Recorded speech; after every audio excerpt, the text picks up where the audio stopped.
అంటే మీరు ఒక స్క్రిప్ట్ విన్నప్పుడు అన్న ఒక ఆడియన్స్గా వింటారా నచ్చుతుందా లేదా అని, లేకపోతే ఎలా మీకు నచ్చింది అంతే, నాకు నచ్చిందే, ఆడియన్స్ నచ్చుద్దిలే మనకు తెలియదు, రిలీజ్ అయ్యాక తెలుస్తుంది. అంటే మీరు ఒక సినిమా చూసినప్పుడు అరే బాగుంది అని ఒక ఆడియన్స్గా మీరు జడ్జ్ చేస్తారు కదా ఒక క్యారెక్టర్. సినిమా చూశాక, అవును, రిలీజ్ అయిన తర్వాత బాగుంది అనుకుంటాం.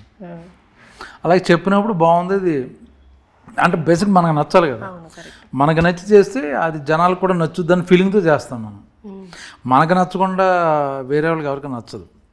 ఓకే, కరెక్టే. నేను ఇంతకుముందు ఈ క్వశ్చన్ చాలా మందిని అడిగినా, కానీ అందరూ ఏమన్నారంటే ఆడియన్స్కి నచ్చిందే మేము చేస్తాము. అప్పుడు అన్ని సినిమాలు ఆడాలి కదా.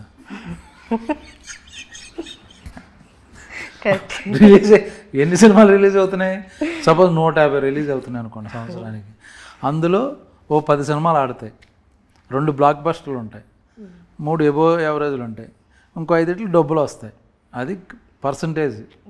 సో ఎన్ని భూతగిది ఎవడు చెప్పినా సక్సెస్ రేట్ చాలా తక్కువ, 5%, 10%.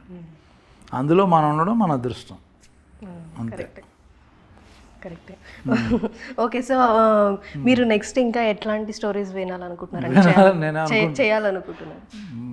ఏదైనా చాలా అంటే ఈ కైండ్ ఆఫ్ సినిమా ఎందుకు చేసిన, నేను ఎప్పుడు ఇలాంటి ఫాదర్ రోల్ చేయలే, నాకు కొత్తగా ఉంటుంది, జనాలకు కూడా ఫ్రెష్గా, అమ్మో వీడు ఎప్పుడు చూసినా కుర్రోడ్లా ఉన్నాడు, యంగ్గా కనపడడం, లేకపోతే సేమ్ కామెడీలు చేయడం అని ఉంటుంది. నేను కొత్తగా ఉన్నాను కాబట్టి ఏదో బ్రహ్మాజీ ఏదో కొత్తగా ట్రై చేస్తున్నాడు అని చిన్న ఫీలింగ్తో వస్తారు. అది అందుకని నా ప్రయత్నం. అంటే మీరు అప్పుడు సినిమాస్ చేస్తున్నప్పుడు ఇప్పుడు కూడా చేస్తున్నప్పుడు ఆ ఆడియన్స్కి ఇప్పుడు ఆడియన్స్కి ఏమన్నా డిఫరెన్స్? ఇప్పుడే ఏంటి ఆడియన్స్కి కానీ లేకపోతే సినిమా పరంగా కానీ స్టోరీలు ఏదైనా డిఫరెన్స్ వచ్చిందా మన ఇండస్ట్రీలో? మారింది, ఇప్పుడు బెటర్ అయింది. అందరూ అంతమంది కొంతమంది చేతిలో ఉండేది ఇండస్ట్రీ అప్పట్లో, ఇప్పుడు ఓపెన్, ఎవడైనా డైరెక్టర్ అవ్వచ్చు, ఐఫోన్తో సినిమా తీయచ్చు, 5Dతో సినిమా తీయచ్చు. ఇది థాట్ ఉంటే చాలు.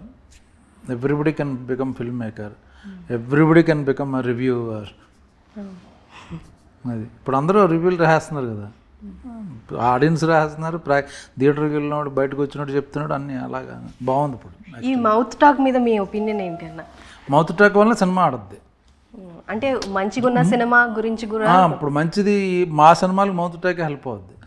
ఇప్పుడు మీరు చూశారు, చాలా బాగుందని మీ ఫ్రెండ్స్కి చెప్తారు, వాళ్ళు నిజం అయితే వెళ్దాం అని, అలా అది ఎక్కువ జరుగుతుంటుంది చిన్న సినిమాలకి. అంటే ప్లస్ మీడియా కూడా బాగుంది చూడండి, కొత్తగా ఉంది అని రాస్తే హెల్ప్ అవుద్ది ఎప్పుడు.